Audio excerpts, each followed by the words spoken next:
देवेंद्र भसीन जी, सबसे पहले आप ही से शुरुआत करूंगी। आपकी सरकार है राज्य में, हालात इतने क्यों बिगड़ रहे हैं? क्यों आप विश्वास नहीं दिला पा रहे हैं जनता को? आप पर कई सारे सवाल खड़े कर रही है जनता।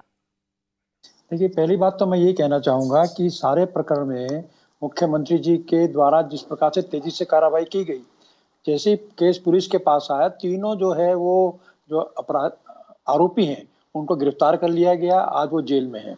इसके अलावा डीआईजी सुश्री पी रेणुका जी के नेतृत्व में एक एसआईटी बना दी गई है, जिसने अपना काम तेजी से शुरू कर दिया है। और सरकार ने यह भी कहा है कि जल्दी न्याय हो, इसके लिए फास्ट ट्रैक कोर्ट का रास्ता जो है उसको अपनाया जाएगा। दूसरी ओर एक सख्ती का संदेश देने के लिए जो उनके भाई आरोपी के वो पिछड़ा वर्ग आयोग के उपाध्यक्ष थे, उनको माननीय मुख्यमंत्री जी के निर्देश पर उनको तत्काल बर्खास्त कर दिया गया है। इसके अलावा जो कार्रवाई की देवेंद्र जी, आप लोगों का गुस्सा समझिए, उनकी बातें सुनिए। उनका गुस्सा है, उनको ये लग रहा है कि अभी भी इस मामले में आप बहुत सारी चीजें हैं जो छिपा रहे हैं। उनकी ये भी मांग है कि हम इतनी बड़ी संख्या में इकट्ठा हो रहे हैं और सरकार का कोई नुमाइंदा नहीं पहुंच रहा है उनसे बात करने के लिए। देखिए, जिलाधिकारी वहां पहुंचे थे, पहली बात। दूसरी बात, जो बात कर रहे हैं उसकी पोस्टमार्टम रिपोर्ट की, अभी आप ही के सहयोगी ने बताया कि पोस्टमार्टम की रिपोर्ट को पब्लिक नहीं किया जा सकता, कुछ कानूनी बातें हैं। और वर्तमान में जो कड़ी से कड़ी सजा दिलाने की बात है, तो हम तो उस दिशा में काम कर ही रहे हैं। वो तभी होगा, लेकिन वो न्यायालय के द्वारा किया जाएगा। तो ऐसा कुछ लग रहा है कि या तो लोगों को कुछ भ्रम हो रहा है या कुछ भ्रमित किए जा रहे हैं। लेकिन हमारा जनता से कहना ये है कि हम पूरी तरह से इसके प्रति देवेंद्र भसीन जी, तो फिर आप कन्वे करिए ना। अगर आपको लग रहा है कि भ्रम फैलाया जा रहा है या फिर लोगों को भ्रमित किया जा रहा है, तो ये जिम्मेदारी भी तो आप ही की है ना कि आप उन लोगों को संतुष्ट करें। इसके लिए प्रशासन अपना काम कर रहा है। और अभी थोड़ी देर पहले आपके चैनल पर ही मैंने डीजीपी का भी बयान सुना। कहाँ है आपके विधायक? आपके विधायक कहाँ हैं? श्रीनगर में इतना बड़ा प्रदर्शन हो रहा है, बार बार महिलाएं मांग कर रही हैं कि इनके विधायकों को हमारे साथ आना चाहिए। कहाँ है आपके विधायक?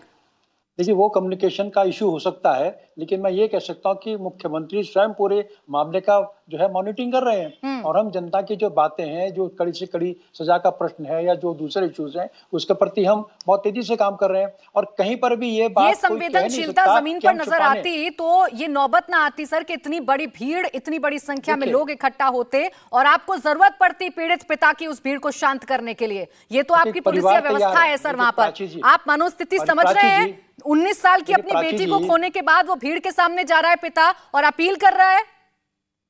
देखिए प्राची जी, पहली बात तो मैं ये कहना चाहूंगा कि इस सारे मामले में जितनी संवेदनशीलता हमारी सरकार ने और हमारे दल ने दिखाई है, वो अपने आप में अभूतपूर्व है।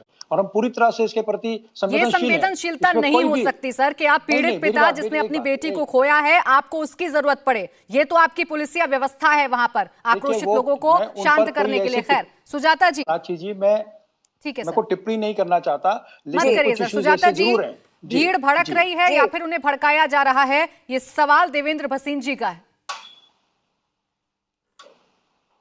प्राची जी, सबसे पहले तो कितने दुख का विषय है कि नवरात्रि शुरू हो रहे हैं और एक बेटी को न्याय नहीं मिल पा रहा। बेटी को न्याय नहीं मिल सकता जब तक पुष्कर धामी मुख्यमंत्री है, क्योंकि पुष्कर धामी जिनकी ये संवेदनशीलता की बात कर रहे हैं, उनकी संवेदनहीनता है। अभूतपूर्व बता रहे हैं ना कार्य को, तो कार्यवाही उन्होंने क्या करी?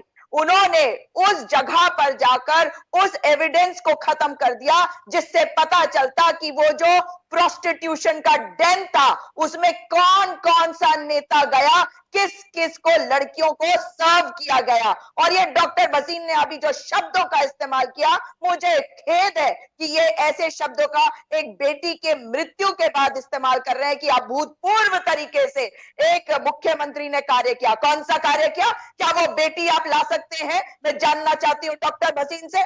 उस बेटी को उसके माता पिता तक पहुंचाइए। और देखिए प्राची जी, आज सुबह से एक वीडियो वायरल है जहां पे लड़की के पिता कह रहे हैं कि मैं दाह संस्कार नहीं करूंगा जब तक पोस्टमार्टम जो है वो साझा नहीं करी जाती। और किस तरह की बात है ये तो अभी आपके साथ एक पूर्व आईपीएस भी है, उनसे भी जानना चाहूंगी, मैं एक लॉयर भी हूँ, कि सच्चाई ये है कि पोस्टमार्टम रिपोर्ट को छुपा नहीं सकते। तो पब्लिक डोमेन में अगर आ चुका है तो आप ये नहीं कह सकते कोर्ट में जाएगा। और अगर ऐसी कोई स्थिति होती कि कोर्ट ने कहा होता केवल हमारे सामने एनवेलप ताकि खोला जाएगा, तब मैं मानती, लेकिन कल से हम देख रहे हैं लोग आक्रोशित है, उस बच्ची के दांत तोड़े गए, उसके साथ मारपीट करी गई है। आप समझ सकती हैं मैं इस बात समझ को? रही हूँ सुजाता जी, आपका एग्रेशन भी समझ रही हूँ, आपका गुस्सा भी समझ रही हूँ, लेकिन ये एग्रेशन, ये गुस्सा अगर इस देश में सेलेक्टिव ना होता तो आज इस मुद्दे पर मुझे चर्चा नहीं करनी पड़ रही होती। इंडिया टीवी हर वक्त हर जगह डाउनलोड करने के लिए सर्च करें India TV news Google play store या ऐप स्टोर पर।